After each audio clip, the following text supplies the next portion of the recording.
All right, folks, welcome back. We just finished doing some early Hendrix with a couple of studio friends with Curtis Knight.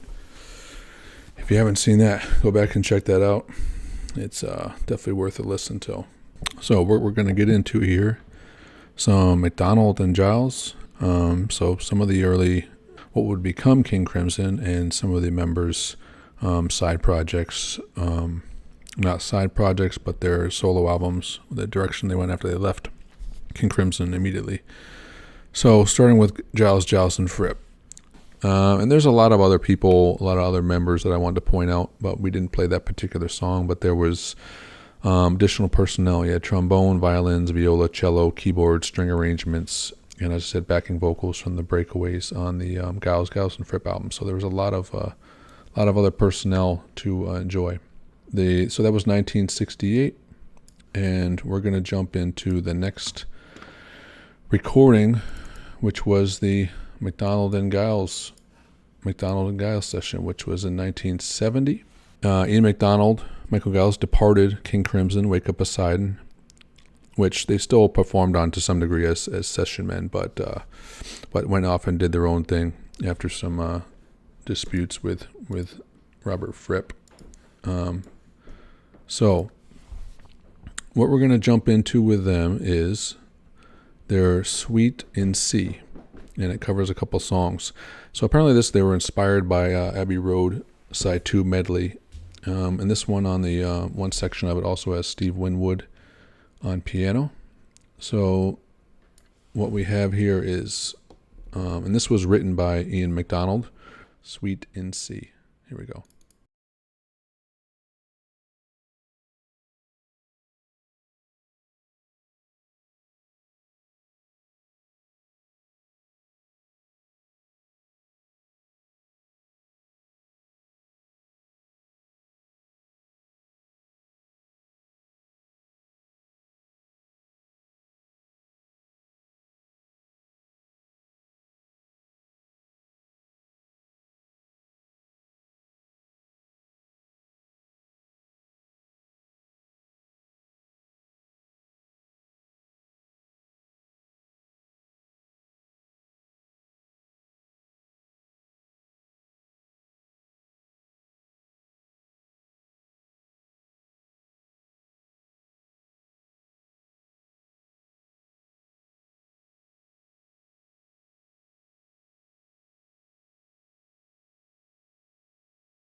Okay.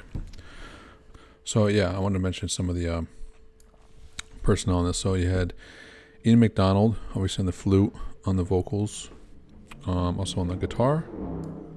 On this one, let me see. You had Michael Giles on drums, percussion, Peter Giles on bass, and Steve Winwood. Yeah, you heard him there on the piano and organ during that fast section there. But yeah, this sounds almost like it's in between Wake Up Poseidon and Lizard a little bit. Yeah, it's even a little bit more. So it's in that sort of fusion, space out sort of jazz, progressive music.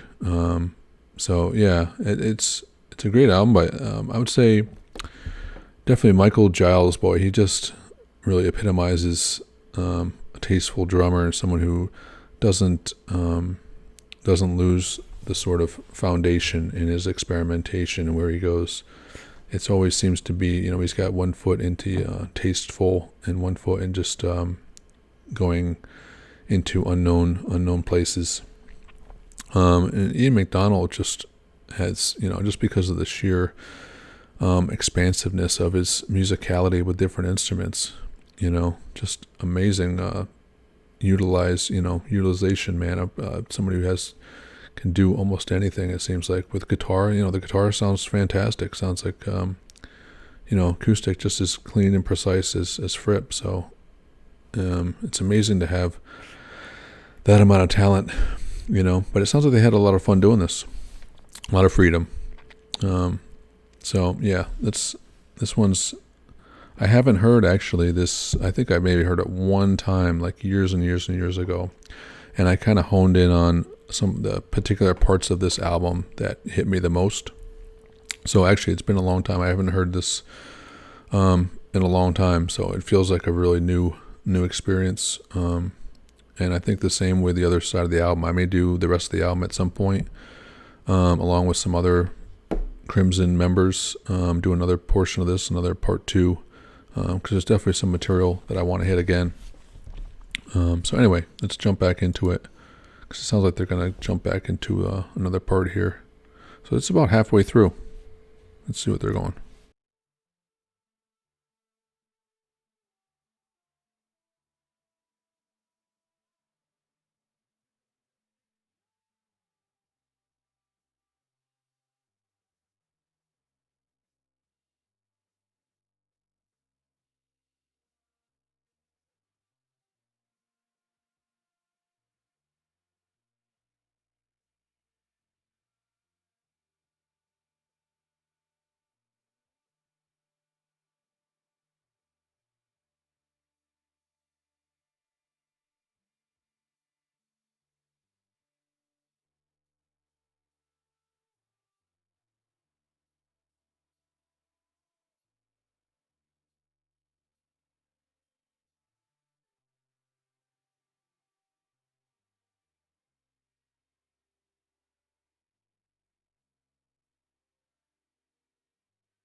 I'm going to go back to the beginning, because this is just disgustingly groovy. And at the same time, so I didn't mention, Mike Gray did the strings and brass in this whole piece. So a couple minutes ago you heard the strings come in, really just creating this amazing backdrop in this song. Mike Gray doing the strings and brass, and also Ian McDonald comes in here on the saxes, as you can hear.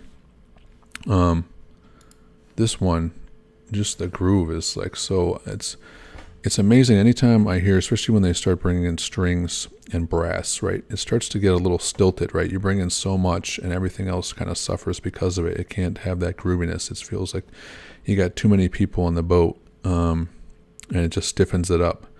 But this one, no, it's so tight that they flow right with it. It feels like the boat's just like just got perfect swing. So I'm gonna rewind it back to that because this stands out. This is amazing.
And there we go. There's a pretty long side there called Suite in C.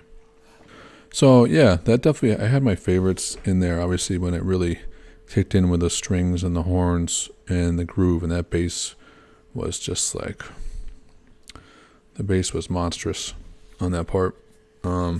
So yeah, but it was, while it was peaking there for me, like I would put that up anywhere with any King Crimson stuff. That belongs in the stuff that's, great compositionally and great performances by them too. So, the album was a great experimentation. It didn't solidify them into that particular duo career, but I don't know if that was their intention. If they were looking to longevity of a duo or trio or whatever they were looking for. As Michael Giles said, we had fun recording this album, just enjoying each other's playing. There was a sense you have a license to go further, even to the point where one might say, no, you've gone too far. And there was a sense of ease about it all. So yeah, during the 1980s, they went from vinyl to CD without their involvement. But in 2001, they began a remastering process by McDonald and Giles. And apparently they made a few, little alterations here and there to some of the material, clipping little bits out where they thought maybe it was redundant. But it was their material, and so I think it definitely deserves that. So what would end up with Ian McDonald in the future? He would go on, he'd go back into adding some performances on King Crimson back in the Starless and Bible Black album, which is about 3 albums after when he left during In Wake of Poseidon.